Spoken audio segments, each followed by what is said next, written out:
I would like to talk to you about this time, ancient aliens and civilization of the humans. Now, I have heard many of stories, many of facts, many of fiction, many of different variations of these supposed theories. Now, I'm going to try to make the video somewhat short, but I also want you to pay attention and listen. I'm going to start off with one thing: pyramids. Every culture around the world made pyramids, but the white people, as Anthony Brown Logan would say, white people. They are the only ones that made castles. Every other culture around the world had pyramids. I mean, look at the Native Americans. They made teepees. Teepees look like pyramids. Aztecs had pyramids. South Americans had pyramids. China had pyramids. Everybody had pyramids. Now you ask, why did everybody else have pyramids but the white people? Well, because they came from somewhere else. They didn't come from the same extraterrestrials that made the white people that went to India. Now I know you all ask, now wait a minute, Mr. Mushroom, where are these aliens today? Well, they're dead. Unfortunately, they have blown themselves up. If you thought about it, they were always at war with each other. They were always fighting, and I believe that they blew themselves up.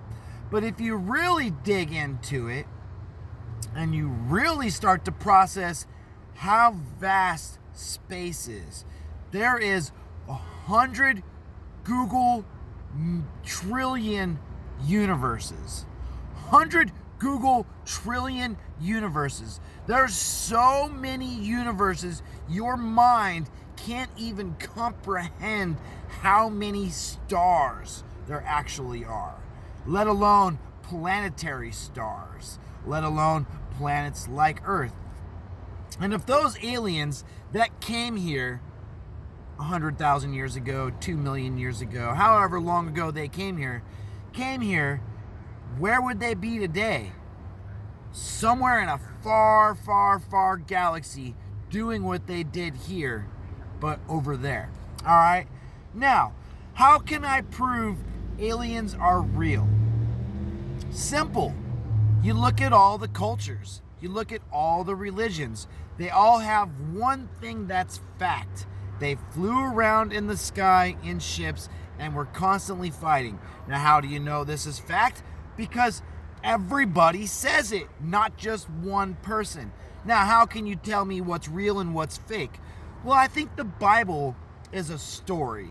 There's some fact, but a lot of fiction. I'm going to tell you fiction. 2 people turning to salt. Why? Because only one small group of people say that they saw it.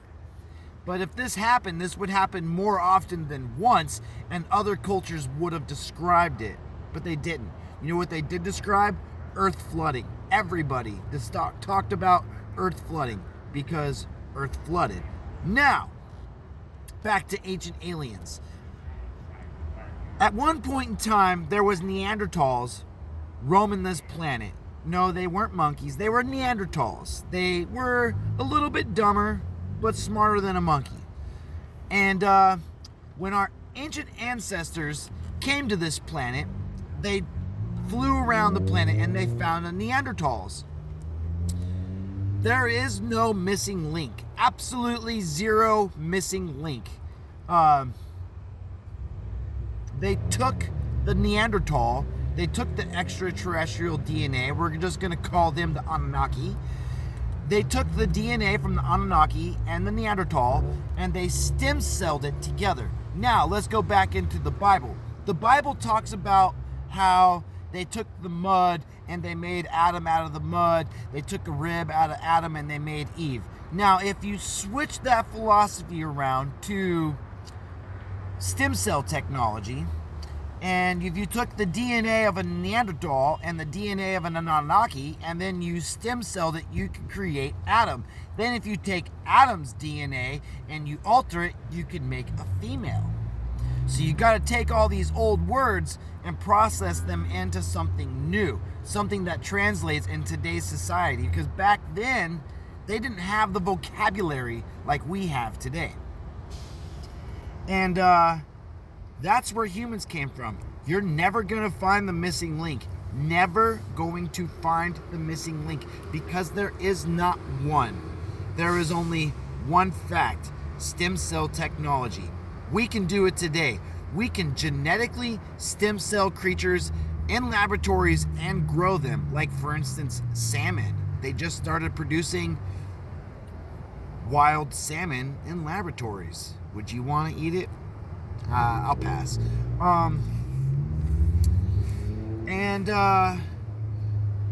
I think that the world is kind of like an online video game.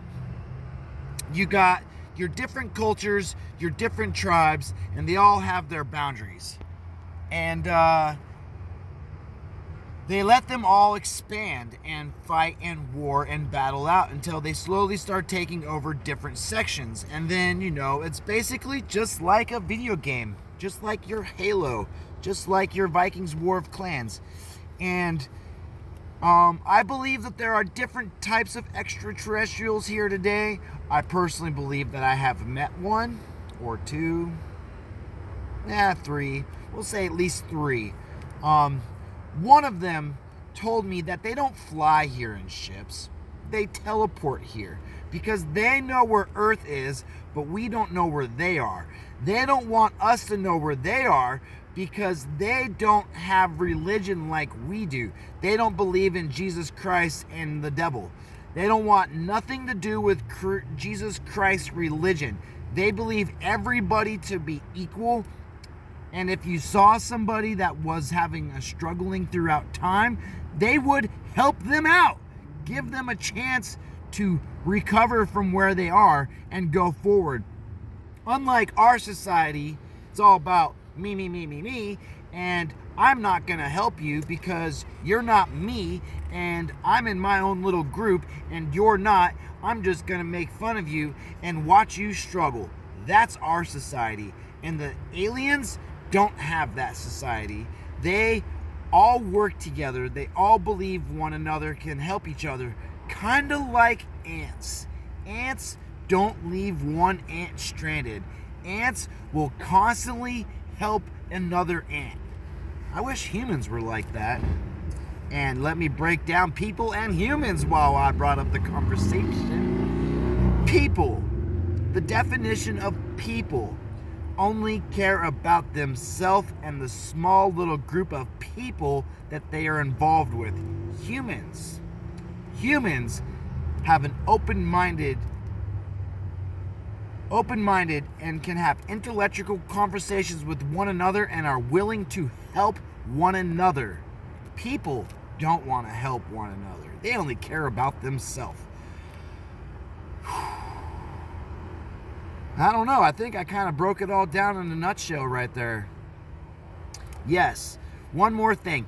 Extraterrestrial UFOs. They don't fly around with rocket power. They fly around with magnets. They came to me one time in a dream. They showed me the base of their machine, and it was basically 8-inch panels, and the way they described it to me was one side of the panel was white, one side of the panel was black. There was multiple panels on the base of the ship.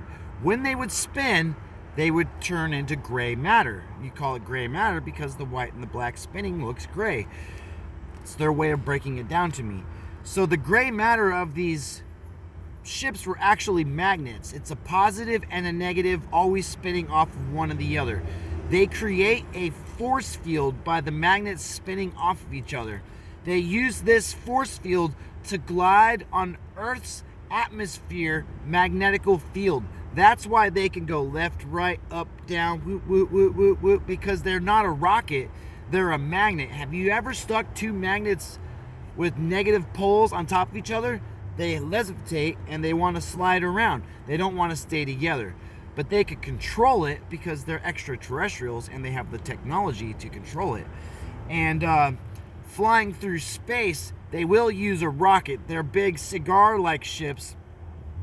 They're big cigar ships that fly through space, use rockets or some type of boost to go through space to where they can pick up gravitational speed off of planets and suns, just like how we use the planets and suns to pick up speed in space. And I have a theory when you look at a UFO, right? Now, I don't know if you know this or not, but magnets create cold energy where engines create hot energy. And a magnet, if you look at the base of these UFOs that they describe, the center of it is a cylinder, which doesn't seem to move because that's the engine. That's the magnets. The outside of the disc that you see spinning has like blue lights on it because those are the magnets. The magnets are spinning around the center of the UFO. That's how they create their magnetic drive. And a lot of people have tried to reproduce this, but they're not doing it correctly. I personally believe that I could build a UFO, but if I had a bunch of money, I would probably try it. But I live in a cardboard box. Well, plastic box. Anyways, this video is going to take like 2 hours to upload. I'm going to stop here. Catch you on the next episode, family. Don't forget to like and subscribe.